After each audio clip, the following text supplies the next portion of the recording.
कितनी अच्छी भाषा हरियाणा की। पिछली बार हम गोविंद जी के साथ गाड़ी में बैठ के गोविंद जी बोले कि गुरुजी बहुत सारे पंडाल भरे पड़े, तो चलो हम चले। अब हम चले तो रास्ते में हमारी जीजियों ने और जीजाओं ने घेर लिया, और वहीं से होटले के पास में से गाड़ी जा रही थी, गोविंद जी के ध्यान में होगा, नीचे से खड़ी होकर एक जीजी चिल्लाई, ओ गुरुजी तू कितने दिन बाद दिखा है? हमने कहा वाह।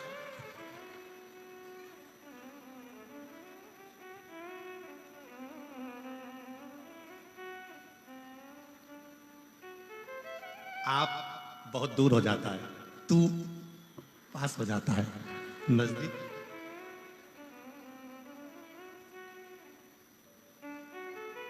बिल्कुल नजदीक, हृदय की भाषा है। मैं बहुत बहुत मेरी जीजी जीजाओं को प्रणाम करता हूं, नमन करता हूं। साधुता है, प्रणाम, नमन है आपका। शिव तत्व इसी को, आप शंकर को बहुत दूर ना पाए, आप शिव जी को बहुत दूर ना पाए। मातंग बाबा ने मां शबरी अम्बा से कह दिया था तुझे कहीं नहीं जाना है, तू यहीं बैठी रहे, एक ही जगह पर जपती रहे, वो आएगा। एक ही जगह पर जपती रहे, वो आएगा। और तुम्हारे लिए गोपाल जी कांडा जी ने ऐसा कर दिया, तुम्हें कहीं नहीं जाना है, सिरसा में 5 बार तो आना ही पड़ेगा।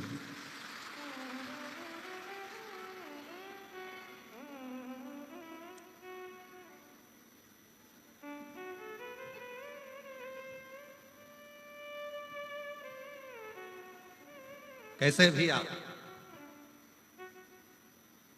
शिव तत्व है, शंकर है, और जब एक स्थान पर बैठकर आप पुकारो तो मेरे शंकर भगवान ने कभी तुम्हारा चेहरा नहीं देखा, मेरे शंकर भगवान ने तुम्हारे हाथ पांव नहीं देखे, मेरे शंकर भगवान ने तुम्हारा पूरा श्री विग्रह शरीर नहीं देखा, मेरे शंकर भगवान ने तो केवल तुम्हारा दिल देखा, मेरे शिव जी ने केवल तुम्हारा मन देखा, हृदय, दिल। क्योंकि हो सकता है हाथ से भजन हो ना हो, पांव से चलकर तुम कहीं जा सको ना जा सको, इस मुख से तुम भजन गा सको ना गा सको, तुम्हारे श्रवण से तुम कथा सुन सको ना सुन सको, पर दिल एक ऐसा है, मन ऐसा है, उस मन से जिस दिन तुमने शिव को भज लिया, शिव तुम्हारा हो गया और तुम शंकर भगवान के हो गए। फिर बीच में कोई गेप नहीं, कुछ भी।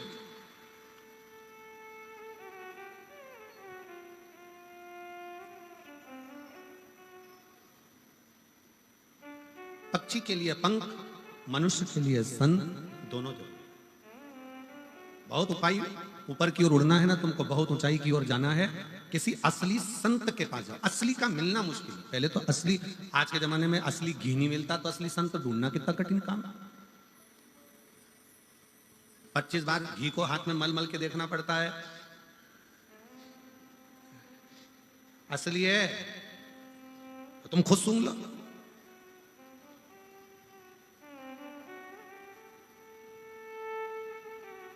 असली बहुत कठिन है कि असली घी मिल जाए। नकली के युग में हम पहले भी एक कथा कहे, एक पढ़ा लिखा लड़का, उसको नौकरी नहीं मिल रही थी, उसने खूब अच्छी पढ़ाई कर ली, गांव में सर्कस आ गया, सर्कस वाले से कहा कि मुझे नौकरी दे दो। सर्कस वाले ने कहा 12,000 रुपये महीना मिलेगा, नौकरी कर लो, पर तुम्हें बंदर के कपड़े पहनना है, पिंजरे में जाना है, शेर के मुंह में हाथ देना है। उसने मन में सोचा 15,000 रुपये में शेर के मुंह में हाथ दूंगा मरीज जाऊंगा, फिर 15,000 का मतलब क्या, बस नौकरी तो यही है। उसने फिर भी सोचा, घर के लोग कहते हैं निकम्मा बैठा है, निकम्मा बैठा है, तो नौकरी कर ली। 15,000 रुपये महीने में उसने नौकरी करी, सर्कस चालू हुआ, लोग बैठ गए, पिंजरा आया, पिंजरे के अंदर इस बंदर की खाल पिनाकर इसको छोड़ दिया 15,000 रुपये वाले को, और फिर पिंजरा बंद कर दिया। इतनी देर में सामने से उस पिंजरे के अंदर शेर को छोड़ा गया, जो दहाड़ता दहाड़ता अंदर आया। जैसे ही शेर धाड़ता धाड़ता अंदर आया, अब पिंजरे का मालिक कह रहा है, सर्कस का मालिक आगे बढ़ो, ये पीछे हट रहा है। शेर और आगे बढ़ते जा रहा है, ये और पीछे खसकता जा रहा है।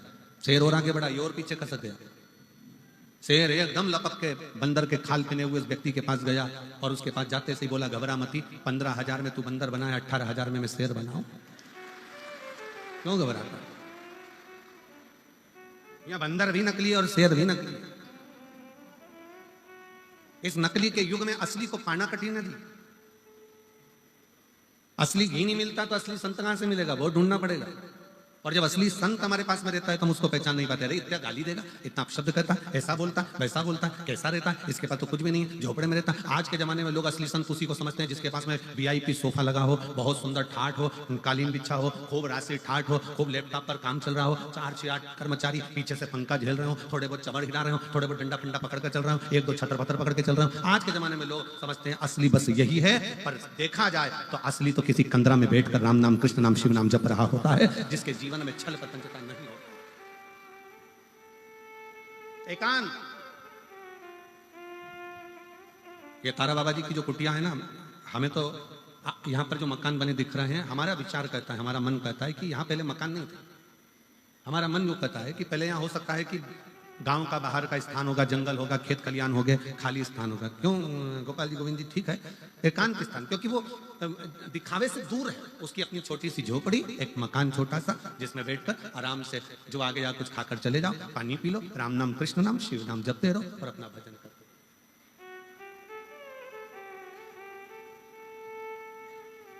ठीक है, ठीक है, शिव नाम जपते रहो, भगवत भजन करते रहो, स्मरण करते रहो, नाम जाप करते रहो। आप एकांत में बैठो, भजन करो, कीर्तन करो, मंत्र जाप करो, नाम जाप करो, स्मरण करो, उसमें आनंद है।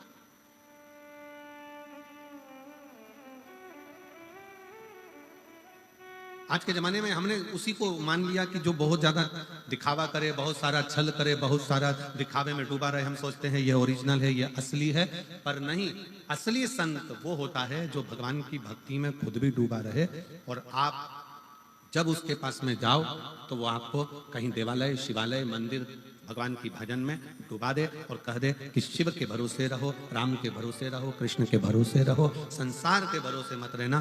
संसार के भरोसे रहोगे तो एक दिन धोखा खा जाओगे, पर भोलेनाथ के भरोसे रहोगे तो धोखा नहीं खा। उसके आश्रित हो।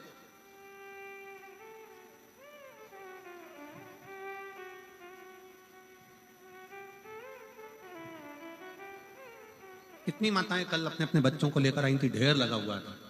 देखकर हमें इतनी खुशी हुई कि मेरे भोले बाबा ने इनकी गोदी में कम से कम लाल तो दे दिया। यही मेरे बाबा से विनती है। हम फिर कहेंगे, हम अपना कमरा जब छोड़ कर आते हैं बाबा से प्रार्थना कर कर, हमारा जो छोटा शिवलिंग है, शालिग्राम बाबा है, लड्डू गोपाल जी हैं, और हमारी जो पाठ पूजन है, उसको हम भजन कर कर जब वहां से आते हैं तो बाबा से एक ही बात करते हैं, बाबा इतनी कृपा करना किसी पुरुष की जेब खाली ना रहे और किसी स्त्री की गोद खाली ना रहे। ये बड़ा, जिस माँ की गोद, जिस स्त्री की गोद खाली रहती है ना, उसे बहुत सुनना पड़ता है। 2 लड़कियां हैं, लड़का नहीं है, छोरा नहीं है, 8 साल हो गए, एक बच्चा नहीं है, ऐसे ऐसे शब्द ताने दिए जाते हैं, ये तो बांझ हो गई, ये तो ऐसा हो गया, ये तो वैसा हो गया। 18 साल हो गए, 20 साल हो गए, 15 साल हो गए। बड़ा जेब में पैसा नहीं रहता तो लोग गिनते नहीं है, इनके पास तो क्या है, चल जाओ उधर, उधर बैठो, चलो, धन नहीं, धन नहीं, जेब में माल। बहुत सुनना पड़ता। और हमारा कुबेरेश्वर बाबा से, तारकेश्वर बाबा से यही निवेदन है कि बाबा जो तेरे दरवाजे पर आए सबकी गोद भर देना और सबकी जेब भर देना, कोई खाली ना जाए, कोई खाली। संत क्या करता है? संत अपने पास से निकालकर तुम्हें नोट की गड्डी कभी नहीं देगा। संत अपने पास से निकालकर नोट की गड्डी कभी नहीं देगा, बल्कि तुम्हारी गड्डी को संत और ले लेगा। पर अपने पास की गड्डी नोट की निकालकर संत नहीं देगा, तुम्हारी गड्डी को ले लेगा। क्यों लेगा? कि तुम दोगे तो वो कहीं भूखे को भोजन कराने में, प्यासे को पानी पिलाने में, कोई आया उसके पास में तो उसको कुछ मुख मीठा कराने में, तुम्हारे धन का सदुपयोग कराकर तेरे घर में भी मिठाइयां बढ़ती रहे, इस भाव से वो तुम्हारे धन का प्रयोग कर लेता। असली संत तुमको नोट की गड्डी भी नहीं देगा, असली संत तुमको आशीर्वाद भी नहीं देगा। कभी भी असली संत ये नहीं बोलेगा कि मैं तुझे आशीर्वाद देता हूं, तेरे साथ ये हो जाए, मैं तुझे वचन देता हूं तेरे साथ ना। असली संत तो केवल अपने भजन में लगा रहता है और देखता रहता है, ये बहुत चतुर है, सेवा कर रहा है, काम कर रहा है, ये इधर झाड़ू लगा रहा है, पोछा लगा रहा है, ये बिस्कुट बांट रहा है, ये टॉफी बांट रहा है, ये पानी पिला रहा है। असली संत केवल देखता रहता है। और उसके भजन की जब दृष्टि एक साधारण से व्यक्ति पर पड़ती है तो उसको देने की जरूरत नहीं पड़ती, उसका कल्याण असली संत स्वयं कर देता। वो वचन भी नहीं देगा, वो कहेगा भी नहीं कि तुम्हारे साथ ऐसा हो जाए।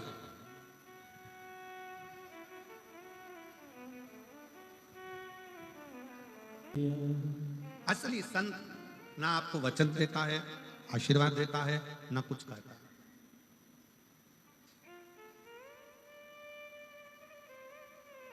वो तो मौन है। पक्षी का पंख उड़ता है, ऊपर ले जाता है। असली संत जब मिलता है, अपनी कृपा की दृष्टि ऐसी करता चले जाता है कि वो आगे बढ़ता चले जाता है। कृपा की दृष्टि, उसको तुम्हारे वैभव से मतलब नहीं है, उसको तुम्हारे धन से मतलब नहीं, उसको तुम्हारी दौलत से मतलब नहीं, उसको तुम्हारी संपदा से मतलब नहीं। और होगा, संत कभी तुम्हारे पास में आकर ये भी नहीं कहेगा कि साहब मुझे इस चीज की जरूरत है और तुम पहुंचाओ, नहीं कहेगा। वो एक ही बात कहेगा कि तुम अगर किसी भूखे को भोजन करा रहे हो, प्यासे को पानी पिला रहे हो, किसी का मुख शिव महापुराण में अगर झूठा करा रहे हो, तो उसका फल देवाधिदेव महादेव ऐसा देगा कि तुम अगली बार खूब भंडारे चलाओगे। ये शिव की कृपा तुम्हारे ऊपर हो जाए, शंकर की कृपा। आप किसके भरोसे?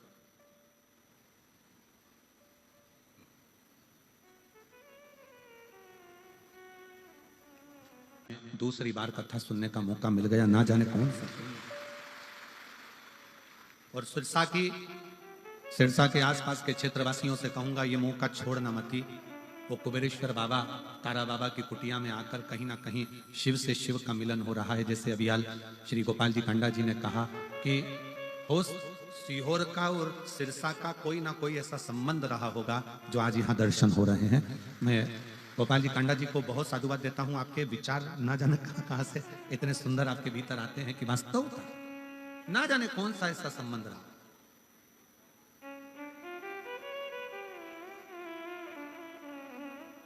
ऐसा कौन सा संबंध रहा? शिव के आश्रित रहे। और जब हम भगवान देवाधिदेव महादेव के आश्रित होते हैं, जब हम भगवान शंकर के आश्रित होते हैं, तो शिव कृपा जरूर करता है। दोनों हाथ उठाकर एक बार बेटी, हर हर महादेव। शिव तत्व इसी को कहते, शंकर इसी को कहते। जब सब दूर से हार जाओ, तब एक बार शिव के दरवाजे जरूर जाओ। सीहोर वाले महाराज से, पंडित प्रदीप मिश्रा से आपका कोई संबंध नहीं होना चाहिए। संबंध होना चाहिए देवाधिदेव महादेव से। वो संबंध तुम्हारा जो चलेगा वो जीवन भर। हम ना आपका भविष्य बता सकते हैं, ना हम आपका भविष्य बना सकते हैं। भविष्य बनाने की भी जवाबदारी आपकी है और बताने की जवाबदारी भी आपकी है। आप जितना जितना परिश्रम करेंगे, मेहनत करेंगे, संघर्ष करेंगे, उसके साथ जब आप आगे बढ़ेंगे शंकर का नाम लेकर एक लोटा जल चढ़ाते हुए, तो आपको कहीं जाने की जरूरत नहीं पड़ेगी। शिव आपको ढूंढता ढूंढता आपके दरवाजे पर जरूर आएंगे। आप उसके आश्रित तो हो, हम उसके आश्रित ही नहीं हो रहे। पक्षी का पंख, पक्षी का पंख और मनुष्य के जीवन में संत बहुत मायने, बहुत। पक्षी के पंख ना हो तो वो पक्षी किसी कार्य का नहीं है।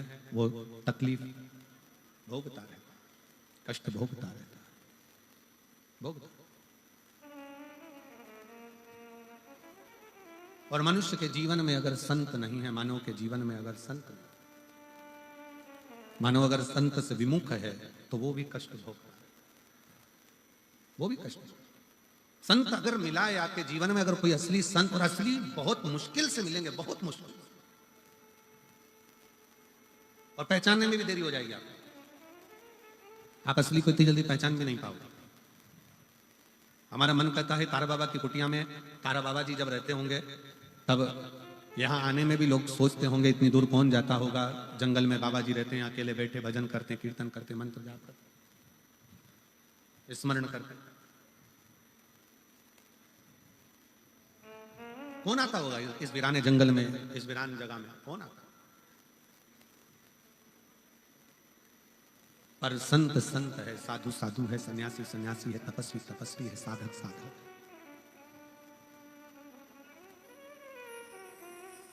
आप जब दिल से पुकारोगे, जब दिल से उसको वंदन करोगे, निवेदन करोगे, आप जब किसी असली संत की शरणागति में जाकर बैठोगे तो जो अंदर का आपका वाइब्रेशन है, जो आपके भीतर की ऊर्जा है, वो उस ऊर्जा को संगम करेगी, मिलेगी।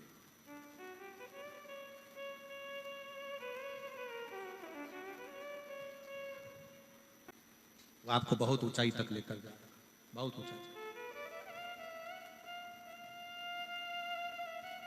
और इतना ऊंचा तक लेकर जाएगा, इतनी ऊंचाई तक लेकर जाएगा कि आप भी सोचते रहेंगे कि ये कृपा कहां से हो गई, हमने तो कभी किसी को कुछ दिया नहीं, पर ये करुणा, ये दया, ये कृपा कहां से हो गई। संत केवल दृष्टि देता, संत धन दे ना दे, पर संत दृष्टि देता।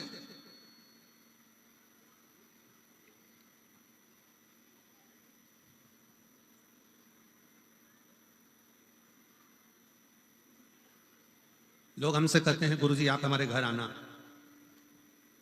कई लोग निमंत्रण देते हैं आप हमारे घर पधारो, हम नहीं जाते। ये गोविंद जी भी जानते हैं, हम लोग नहीं जाते ही नहीं, हम बहाना बना देते हैं, हम पहुंच नहीं पाते, हम कहीं ना कुछ कह देते हैं आएंगे, कल आएंगे, परसों आएंगे, नरसों आएंगे, दरसों आएंगे, 7 दिन निकाले बाबा धाम चले, हम नहीं जाते। खूब प्रयास करे गुरुजी आना ही पड़ेगा, आना ही है, चलना पड़ेगा, चलना पड़ेगा, हम नहीं। क्यों? हम उनसे कहते हैं हमको बुलाने की जगह एक बार तारकेश्वर महादेव से विनय करो, एक बार कुबेरेश्वर महादेव से विनय करो कि आप हमारे घर आना, वो आएगा तो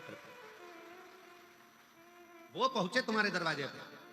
तारा बाबा की कुटिया में जब दर्शन करने के लिए जाओ, तारा बाबा की उस पवित्र समाधि स्थल पर जब पहुंचो और उसकी साक्षी में जब रहो, तारकेश्वर महादेव का जब दर्शन करो, कुबेरेश्वर महादेव का जब दर्शन करो, किसी देवालय में, शिवालय में जब शंकर भगवान का दर्शन करो तो वहां के नंदी को आप दिल से कहो कि तुम्हें शंकर को लेकर आना है, मेरा दुख मिटाना है, बहुत कष्ट में हूं मैं। और जैसे वो जीजी चिल्लाकर बोली थी ना, अरे आवाज बढ़ा दे रे, बस शंकर भगवान के नंदी से भी तुम्हें इसी तरह से कहना है, तो कद लेकर आएगा रे, कब लाएगा? वो इतना मेरा विश्वास है। मैंने 2 बार पशुपति व्रत करे, 2 बार मैंने सफेद आंकड़े की जड़ का प्रयोग करा, मैंने इतना प्रयोग करा। अब घर के लोग भी ताना देते हैं कि तेरे जीवन में कुछ नहीं हो सकता, तू कितना ही लोटा भर के जल चढ़ा ले। तब तुम ये बात अपने दिल की कोई प्रार्थना भगवान से करो तो पढ़ी पढ़ाई मत करो, अपने दिल की प्रार्थना भगवान से कहो, ए नंदी रे तू कब लेकर आएगा रे? अब तो लोग ताना देने लगे रे, बहुत दुखी हूं, कब लाएगा शंकर भगवान को लेकर? अब की शिवरात्रि तू मेरे घर आना, मैं बहुत आदर करूंगी तेरा, तू आ। हमारा विश्वास ना टूट जाए। आपको मालूम है सबरी अम्बा के दरवाजे पर राम जी कब गए थे? कब गए? सबरी के घर में आए हुए बेर जब सूखने लगे, सबरी के दरवाजे पर आए हुए बेर जब सूखने लगे, सबरी के दरवाजे इंतजार कर रही है। सबरी अम्बा ने एक बेर को उठाकर देखा तो वो सूख रहा था, उसमें सल पड़ रहे थे। सबरी अम्बा उस सल से अपने शरीर को मिला रही थी कि मेरे भी शरीर पर सल पड़ते जा रहे हैं। मैं राम जी की बाट जोते जोते इंतजार करते करते थक गई, राम कब आओ? मैं आपका इंतजार कर रही हूं और आप आए नहीं। बेर को देखकर सबरी अम्बा की आंख में आंसू भर गए। एक दिन हो सकता है कि ये बेर सूखने के बाद बेकार हो जाएंगे और मेरा भी जीवन ऐसे ही कट जाएगा और राम नहीं आएंगे। कभी तुम अपने जैसा, कई लोग भगवान के मंदिर में जाकर जो पाठ होते हैं, जो स्तुतियां होती हैं, वही स्तुति करते रहते हैं, पाठ पढ़ते रहेंगे, स्तुतियां करते रहेंगे। हम कभी नहीं बोलते कि तुम ये वाली स्तुति करो कि पाठ पढ़ो, तुम अपने मन की स्तुति करो, तुम अपने मन की स्तुति करो ना। एक भेड़ चराने वाला भेड़ चराता था, सारी बकरियों को, भेड़ों को इकट्ठा कर लेता, शाम के समय बैठकर भेड़ों का जुआ निकालता रहता, भेड़ के बाल में से कीड़े निकालता और जू निकालते निकालते बोलता, ओ राम जी, ये भेड़ बकरी जंगल में रहती है, इनको जू पड़ गई, मैंने सारी निकाल दी। राम जी, तुम्हें भी जंगल में रहते रहते 14 साल में बहुत सारी जू पड़ गई होगी, एक बार मेरे पास आओ, सब निकाल दूंगा। अरे राम जी, आप मेरे पास आओ, मैं सारी जू निकाल दूंगा तुम्हारी। एक संत निकल कर जा रहे थे, संत को गुस्सा आ गया, क्यों रे राम जी को जू पड़ती है क्या? संत ने कहा आज के बाद मत बोल देना। उसने बोलना बंद कर दिया। राम जी चुप बैठे थे। सीता जी ने पूछा, आपके चेहरे की हंसी चली गई है ना? क्या बात है, आप मुस्कुरा नहीं रहे हो? राम जी कहते हैं एक मेरा भगत भेड़ बकरी चराता था, शाम को बकरियों को इकट्ठा कर उनके बाल में से जू निकालता था और कहता था राम जी वन में रहते रहते तुमको जू पड़ गई होगी, मैं तुम्हारी जू निकाल दूंगा, एक बार आ जाओ। मैं उसकी बात को सुनकर बड़ा मुस्कुराता था। एक संत ने उसको मना कर दिया कि ऐसे नहीं बोलते, तो उसने बोलना बंद कर दिया। उसने बोलना बंद कर दिया। सीता जी ने हनुमान जी को बुलाया, हनुमान इधर आ, जाकर वो संत को ढूंढ और जरा एक जोरदार कूदा किया। हनुमान जी ने गदा पकड़कर जो दिया धम्म से, संत पड़े चित्ते। संत ने पूछा कौन? हनुमान जी बोले तेरा बाप। प्रभु आपने मुझे मारा क्यों? हनुमान जी बोले पहले जा और वो बकरी चराने वाला भेड़ चराने वाले से कहे जैसी वो स्तुति करता था वैसी स्तुति करे। अरे प्रभु वो बोलता था राम जी के सिर में जू पड़ गई होगी, जैसे मैंने बकरी की जू निकाली राम जी तुम्हारी निकाल दूंगा, तेरा क्या जा रहा है, जा बोल क्या। और जैसे ही वो गया, भैया तेरे हाथ जोड़ता हूं, पांव पड़ता हूं, तू जैसी स्तुति करता था वैसी स्तुति कर, और आज एक और बार में तेरे पांव पड़ रहा हूं। उसने पूछा क्यों? आज तक मैं भगवान का भजन करते करते इतना बड़ा संत हो गया, पर भगवान का दर्शन नहीं हुआ, तेरे जू निकालने के चक्कर में हनुमान जी की गदा का दर्शन तो हो गया, बस यही मेरे लिए बहुत। अपने दिल की स्तुति करिए, अपने मन की स्तुति करिए। आप भगवान को पड़ी पड़ाई स्तुति मत बोलो, आप अपने दिल से बोलो कब आएगा बाबा, इंतजार कर रही हूं मैं बहुत, तेरा इंतजार कर करके थक गए। लोग अपशब्द कहते हैं, लोग ताना देते हैं, लोग गालियां देते हैं, लोग आना तेरा एक पत्र